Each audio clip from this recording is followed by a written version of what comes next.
You may have seen these public sculptures around town, and on this week's edition, we're going to tell you about the program that makes them happen.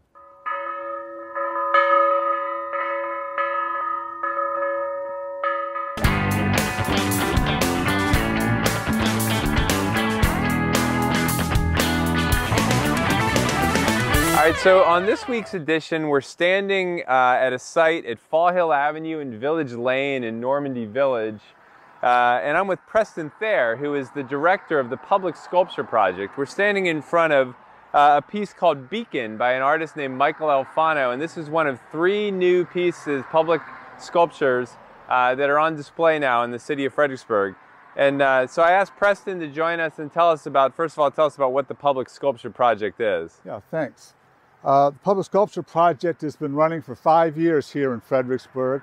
We bring in artwork from all around the country for a 1-year period of time. So there's a rotating sculpture installations throughout the city. So how do you choose which artists to display? How does that process work? Well, we put online calls for entries that go out all around the world. And we get entries from everywhere from Afghanistan to Zimbabwe to Indonesia and lots of more local artists. And then there's a jury who just calls through the several dozen works of art and chooses, in this case, 3 works for this year's installation. Okay.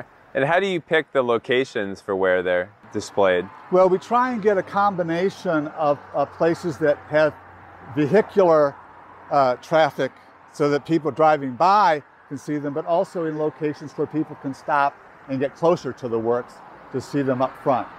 Okay. So as a result, several of the pieces are on the Heritage Trail along the canal path.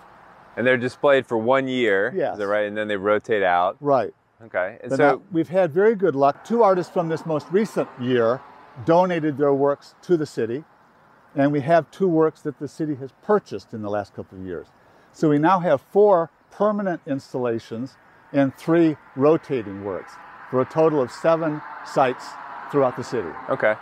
Tell us a little bit about this piece and the other 2 pieces from that were chosen this year. This is Michael Alfano's Beacon, which, as we can see, is a bronze kind of like candle flame kind of form. But when you get up and look at it from the side, you can see that it resolves into a child's profile. So it's kind of an abstract, but still representational work. Mm-hmm. The other 2 works are down at Dixon Park, a large green, spiky abstract thing that I think the kids are going to enjoy. And the 3rd one is behind the VRE Amtrak station. That's by a local artist, a guy from Gold Vein named Patrick Andrews. And that work is the first one we've had that has an oral component to it. It's a gong. Yeah. So it's like a wind chime, a large-scale wind chime. Okay. So they're all very different. Yeah. And those were just installed in early October. Yes. Yeah. And they'll be here for a year, till late September sometime. Okay. And then the other 4 works are here all the time for people to enjoy. Yeah. You've been an amazing part of this program from the very beginning. I know, starting with the Fredericksburg Arts Commission. And then just talk through a little bit about who some of the other partners have been to make this happen. Well, the major partner has been Parks and Recreation Department. All the sculptures are sited at places that the Parks Department either has some kind of authority or responsibility for. So Parks and Rec have been very helpful in, they're the ones who put the concrete pad in place.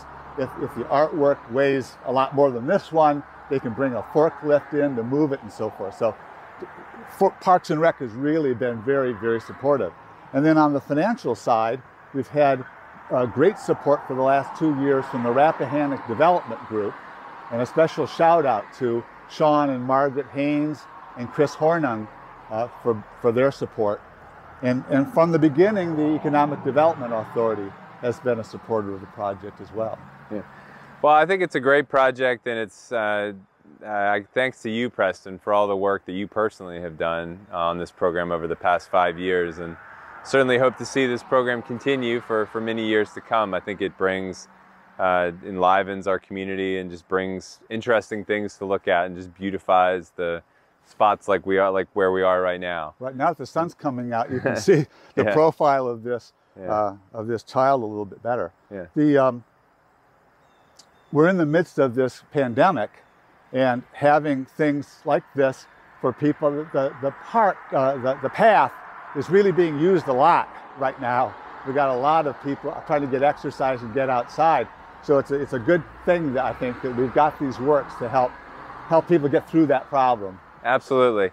So come check out the new sculptures at the 3 locations that Preston mentioned, and then the 4 permanent locations. Is there a website where people can see where they all are? Indeed there is. If you go to fredarts.com and go to the Public Sculpture Project page, there are artist statements, photos of the work. Great. So be sure to check that out, fredarts.com, and then come check out the beautiful works of art that we have around the city. So Preston, thanks for joining us, and thanks again for all your work on this program. Thank you, Bill. All right, so that'll do it for this week's edition. Thanks for watching. Be sure to subscribe to our YouTube channel and click on the notification bell so you can get an email each time we put out a new video. This video also appears in our Fred Focus newsletter, which you can sign up for through fredericksburgva.com. So we'll see you next week, and thanks for watching.